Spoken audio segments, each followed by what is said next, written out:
Oke, sebelumnya Assalamualaikum warahmatullahi wabarakatuh. Ketemu lagi dengan saya Handri Hendranata ya. Kali ini kita akan membahas tentang perkembangbiakan tumbuhan. Perkembangbiakan tumbuhan.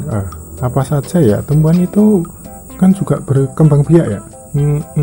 Jadi kita akan belajar tentang perkembangbiakan tumbuhan, bagaimana cara membudidayakannya. Besok kalau kita jadi pengusaha, kalian bisa tahu ya, jadi pohon ini dibudidayakannya bagaimana gitu. Jadi nanti kita bisa memperoleh ilmu dari sini.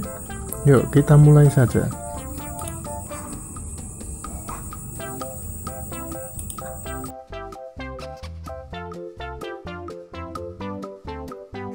Ya, secara umum perkembangbiakan tumbuhan dibagi menjadi dua.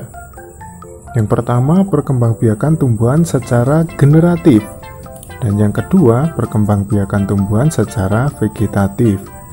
Nah, perkembangbiakan tumbuhan secara generatif itu adalah perkembangbiakan tumbuhan secara generatif dialami tumbuhan berbiji dan terjadi melalui penyerbukan. Nah, penyerbukan atau persarian adalah peristiwa jatuhnya serbuk sari ke atas kepala putik. Penyerbukan akan diikuti oleh pembuahan ya, nanti kita pelajari itu. Dan yang kedua tadi perkembangbiakan tumbuhan secara vegetatif. Perkembangbiakan secara vegetatif adalah perkembangbiakan makhluk hidup yang terjadi tanpa melalui perkawinan. Nah, kalau yang vegetatif ini tanpa melalui perkawinan, jadi dia tidak melakukan penyerbukan ya. Perkembangbiakan ini dibagi menjadi dua macam ya. Yang pertama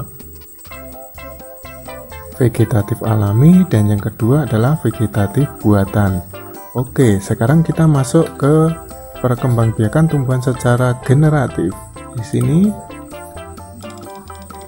sini pertama kita akan mempelajari tentang bagian-bagian bunga ya. Bagian-bagian bunga apa saja? Tadi kan kita sudah tahu ya, perkembangbiakan generatif itu adalah perkembangbiakan yang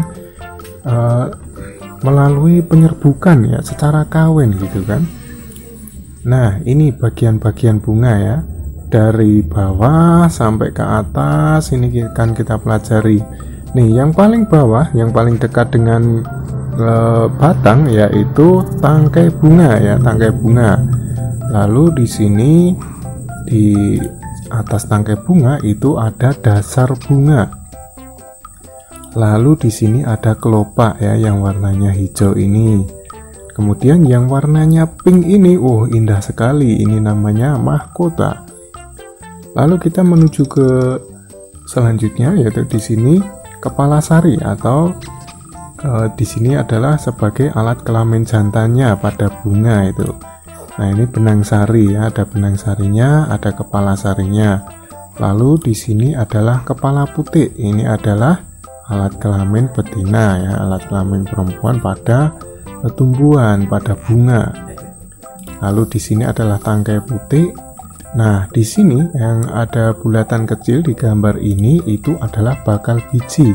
Jadi tadi sudah disebutkan sedikit tentang penyerbukan ya, nanti kita pelajari di sini di penyerbukan.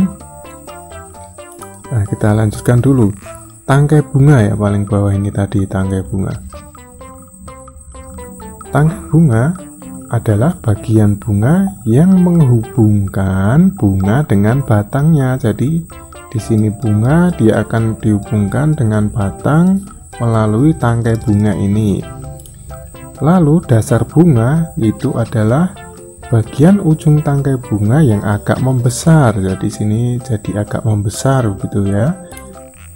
Lalu ada kelopak. Nah, kelopak ini adalah bagian yang menyelimuti bunga saat bunganya masih menguncup. Jadi waktu mahkotanya ini belum keluar, itu yang menutupi bunga ini adalah kelopaknya ini. Lalu lama-kelamaan mahkotanya ini semakin mekar ya, jadi bunganya jadi semakin indah. Nah, ini mahkota.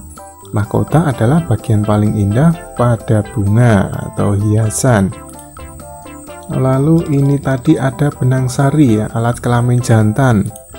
Lalu ada putik, alat kelamin betina. Nah, sekarang kita menuju ke penyerbukan.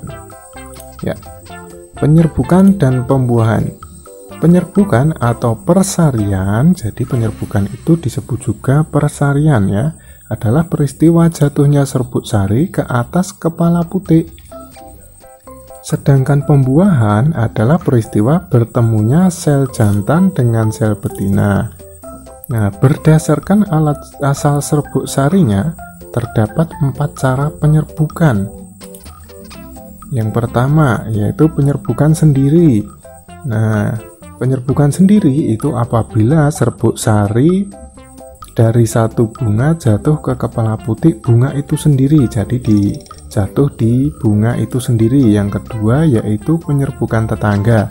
Penyerbukan tetangga apabila serbuk sari dari satu bunga jatuh ke kepala putik bunga yang lain tetapi masih dalam satu tumbuhan, jadi bunganya berbeda tetapi masih dalam satu pohon ya, satu tumbuhan. Yang ketiga itu adalah penyerbukan silang. Penyerbukan silang yaitu apabila serbuk sari dari satu bunga jatuh ke kepala putik bunga lain yang tidak satu tumbuhan tetapi masih satu jenis tumbuhan, jadi bunganya berbeda, pohonnya juga berbeda tetapi masih satu jenis tumbuhan, jadi tumbuhannya sama ya. Misalnya melati dengan melati, bunga melati satu dengan bunga melati yang ada di sampingnya gitu. Lalu yang terakhir, yang keempat, yaitu penyerbukan bastar.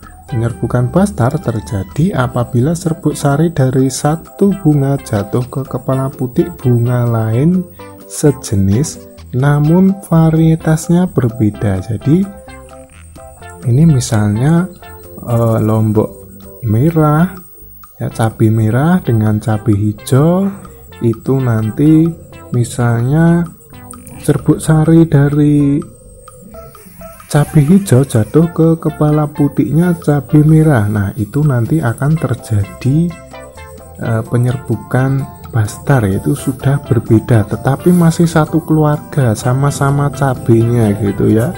Penyerbukan bastar ini tidak bisa terjadi kalau sudah keluarga di luar keluarganya. Jadi misalnya pohon mangga dengan pohon durian, nah itu jadi tidak mungkin ya itu. Nah, sekarang untuk materi selanjutnya yaitu tentang perantara penyerbukan. Nah, ini beberapa perantara penyerbukan antara lain hewan ya, khususnya serangga. Yang paling banyak di sini adalah lebah dan kupu-kupu. Lalu ada angin, air, dan manusia.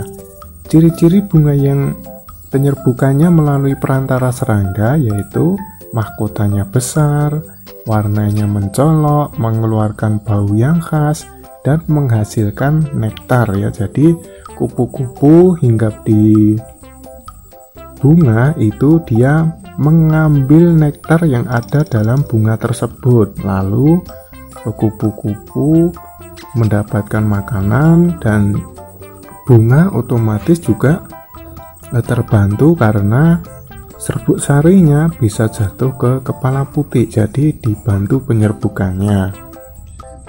Lalu ciri-ciri bunga yang penyerbukannya melalui perantara angin yaitu serbuk sarinya banyak, kecil, dan ringan, jadi agar dapat terhembus oleh angin ya.